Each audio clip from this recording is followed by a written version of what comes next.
Y para hablar de todo lo que ocurrió el día de ayer en el Legislativo y el archivo, estos juicios políticos en contra de la fiscal Diana Salazar, a esta hora nos conectamos con la asambleísta Ana Galarza. Legisladora, ¿cómo está? Buenos días. Muy buenos días, muchas gracias por la invitación a este espacio. Un saludo cariñoso para todas las personas que nos están acompañando en esta mañana. Esto ya se veía venir, ya se conocía de antemano que no había los votos suficientes para llevar a juicio a la fiscal Diana Salazar. Sin embargo, para el correísmo igual parece haber sido una sorpresa. Desde un principio se sabía que no existían los votos necesarios ni en la Comisión de Fiscalización ni en el Pleno de la Asamblea Nacional para la censura y destitución de la doctora Diana Salazar, fiscal general del Estado. Eso lo sabía el correísmo, pero pues lo que ellos intentaban era de cualquier manera lograr desacreditar, golpear la imagen de la fiscal general del Estado para quitarle credibilidad, y al quitarle credibilidad a ella como persona y funcionaria, también lograr quitar esa fuerza y credibilidad de las sentencias que hay en casos como Odebrecht, Singue y el famoso caso Sobornos, que lo que buscan es tener algún nuevo elemento para poder presentar el recurso de revisión en la Corte Nacional de Justicia, una vez que después de del concurso de la renovación parcial de los jueces de la Corte Nacional de Justicia, los correístas pongan jueces afines que les respondan y ahí presenten ese recurso de revisión para eliminar todas las sentencias y que todo quede en impunidad. Legisladora, yo entiendo, y esa es una posición que ustedes la han defendido, yo creo que hay que decir, pero ¿hasta cuándo todo lo que sea en contra del correísmo va a terminar justificándose incluso con ilegalidades, como lo ocurrió ayer? Antes de que me diga que no es, antes de que me diga que no es ilegal, permítame entonces enséñeme en qué parte de la Ley Orgánica de la Función Legislativa está previsto, le digo, en el 79, en el 80 o en el 81, que norman los juicios políticos. ¿En qué parte está lo que hicieron ayer en el Pleno?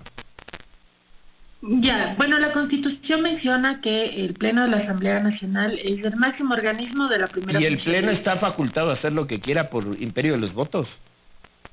Teníamos que subsanar. Lo que pasa es que lo que sucedió en la Comisión de Fiscalización... Completamente irregular. Coincido con usted. Estuvo mal hecho, porque el vicepresidente de la Comisión de Fiscalización, que le reemplazó a la legisladora Aguirre al momento en que fue apelada a su presidencia, no sabía dónde estaba parado. Le voy a poner un ejemplo. Sí. Cuando se dio la votación de la reconsideración, hubo más votos en contra de la reconsideración que a favor de la reconsideración, y al momento en que tenía que votar el presidente encargado de la comisión, dice: mi voto dirimente en contra, y no tenía que hablar de ningún voto dirimente porque eso solamente se da cuando hay un empate entre a favor o en contra. Completamente de acuerdo con usted. Detalles como esos se dieron en la Comisión de Fiscalización. Ahora, todo el problema, los gritos del tira y jala que se dio en la Comisión de Fiscalización es responsabilidad tanto del correísmo como de ADN, porque ADN votó a favor de que el correísmo presida la Comisión de Fiscalización y el correísmo votó a favor de ponerle a este señor que no sabe dónde está parado en la vicepresidencia de la Comisión de Fiscalización. Entonces hubo una serie de inconvenientes, de irregularidades legales en la Comisión de Fiscalización, y al Pleno de la Asamblea Nacional literalmente le tocó subsanar. ¿Por qué puede hacerlo? Sí, porque es el máximo organismo de la Asamblea Nacional. Subsanar para que todo sea correspondiente a la ley, para que todo se haga muy bien. ¿Qué es lo que suele hacer las comisiones? Hacen un informe no vinculante. Nunca una comisión puede tener un informe vinculante, siempre es no vinculante y será el Pleno de la Asamblea Nacional quien decida. En un proceso de juicio político hay dos caminos en la Comisión de Fiscalización. El uno, que recomienda el archivo del juicio político, ¿no es cierto?, que baja al Pleno de la Asamblea Nacional y la Asamblea Nacional decidirá si archiva o no archiva. Y el otro, que recomienda el enjuiciamiento político, y ahí ya se da el proceso en el Pleno de la Asamblea Nacional, con pruebas de cargo, de descargo, las comparecencias y todo eso, y ya después se votará, y según la autoridad se necesitarán más de 90 votos o 70 votos, ¿no es cierto? En el caso de la fiscal general, para su juicio político solamente se necesitaba 70 votos, así es. Ahora, asambleísta, hablemos de lo que ocurrió en la comisión, lo que usted menciona y lo que todos vimos en redes sociales, se viralizaron estas imágenes de los legisladores gritando, atacándose, o sea, sabemos que es un grupo determinado quienes pertenecen a la comisión, pero vimos una gran cantidad de asambleístas allí y usted nos habla de irregularidades. ¿Cuáles fueron estas? Bueno, yo también fui a la Comisión de Fiscalización. Yo no soy comisionada de dicha comisión, yo pertenezco a la Comisión de los Derechos de los Niños, Niñas y Adolescentes, pero la Ley Orgánica de la Función Legislativa nos faculta que si pedimos por escrito previamente ser recibidos en una comisión con voz más sin voto, podemos acudir a las sesiones, y ese fue el caso, ¿no?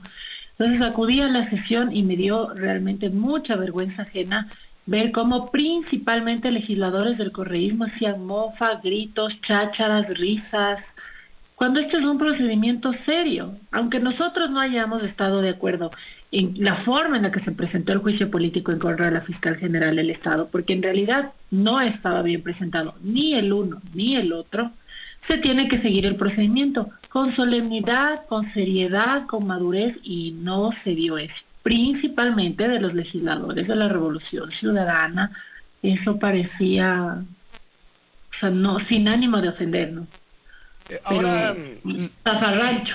Sí. Ahora, legisladora, yo recuerdo su primera incursión en la Asamblea, y uno de los principales banderas que enarboló, en ese entonces estaba en la tienda de Creo, recuerdo claramente, y usted decía: se tiene que proceder al enjuiciamiento político de Jorge Glass, ¿no? Y del otro lado, en cambio, esgrimían que asimismo había defectos de que estaba mal presentado, que había... Y esto termina discutiéndose entre una vereda y la otra, y una institución como la del juicio político termina favoreciendo a quienes de una u otra manera tienen los votos nada más, ¿no? Para salvar o para censurar a alguien. Y esta vez es el turno de la fiscal, pero eso a usted ya le deja tranquila. Es una victoria política, sí, pero en lo jurídico le deja tranquila. Qué bueno que usted lo recuerde. Fui una de las personas que presentamos el juicio político en contra y en ese entonces y ni siquiera dejaron que pase del CAL. Ahí presidía la Asamblea Nacional el famosísimo José Serrano. Y lo que tenía que hacer el Consejo de Administración de la Legislatura era como un checklist de que reúne ciertos documentos, no revisa los temas de fondo, sino de forma. Y es lo mismo que tenía que hacer fiscalización ahora. Y es lo mismo que tenía que hacer fiscalización ahora para que finalmente pruebas de cargo y descargo. Pero la comisión de archivo que criticaron en ese entonces se ha reeditado ahora en el pleno de archivo. En la comisión de fiscalización no se dio un archivo. La comisión de fiscalización y la mayoría de votos que hay en la comisión de fiscalización decidieron no calificar el juicio político, que según la Ley Orgánica de la Función Legislativa es una de las capacidades que tiene dicha comisión. Y así sucedió. No se calificó el juicio político de la legisladora Garzón. Pero huele a lo mismo, huele a lo mismo, a un blindaje político de un funcionario, ¿no? Y habrá que poner diferencias entre el uno y el otro, eso sí le voy a dar, pero es el blindaje político. Yo lo que quiero que finalmente reconozcan es que así funciona esto, el que tiene los votos se salva y el que no los tiene se hunde. Bueno, lastimosamente no tiene que ser un tema de si hay o no hay los votos, sino yo creo que la Asamblea Nacional siempre tiene que apelar a los temas de constitucionalidad y legalidad.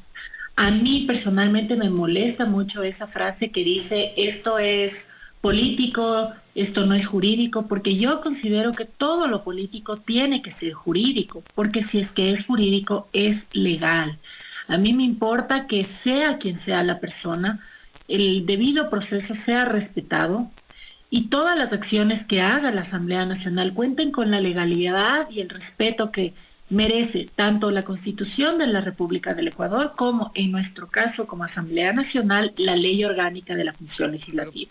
Y como a mi parecer, como ex legisladora y abogada también que soy, yo me di cuenta que la forma en la que se llevaron las cosas en la Comisión de Fiscalización tenía que ser subsanada porque no se hicieron procedimentalmente bien las cosas. Fue como que primero se pusieron los zapatos y después las medias, Por eso es que al Pleno de la Asamblea Nacional le tocó subsanar para que de una vez por todas cuente con todas las legalidades el proceso de archivo de los 2 juicios políticos en contra de la doctora fiscal Diana Salazar. Y yo le voy a decir personalmente, nunca estuve de acuerdo con ese juicio político porque lo que buscaba era vengarse, lo que buscaba era desacreditar a la fiscal general del Estado, lo que buscaba era sacarla del cargo, aunque es una posición política, y eso es respetable. Es una posición política y respetable. Es mi posición de ciudadana honesta más que de política. Si yo no fuera legisladora, de todas maneras apoyaría la labor de Diana Salazar, porque con ella al frente de la Fiscalía vimos situaciones que nunca antes se había visto. Nunca habíamos visto, por ejemplo, que se procese a un vicepresidente en funciones, como es el caso del ex vicepresidente Jorge Glad. En ese caso era fiscal general del Estado el doctor Carlos Vaca Mancheno y le delegó la investigación del caso de Brecht a quien era en ese entonces una fiscal, no fiscal general del Estado, a Diana Salazar. Y ella pues ya tenía pues ese antecedente de ser una persona que no cedía ante presiones ni sobornos, y ya lo vimos en el caso del FIFA Gate con Galo Chiriboga, que ella fue la fiscal que llevó el caso y que le quisieron sobornar, que le dejaron millones de dólares en el cajón de su escritorio, y ella denunció que le quisieron sobornar. Obviamente no aceptó el soborno y Galo Chiriboga terminó siendo sentenciado. Entonces, yo como ciudadana honesta tengo que respaldar a los ciudadanos honestos y jamás ponerme de la vereda de los ciudadanos, en cambio, que buscan impunidad, porque la impunidad en todo ámbito le ha hecho y le está haciendo mucho daño al país.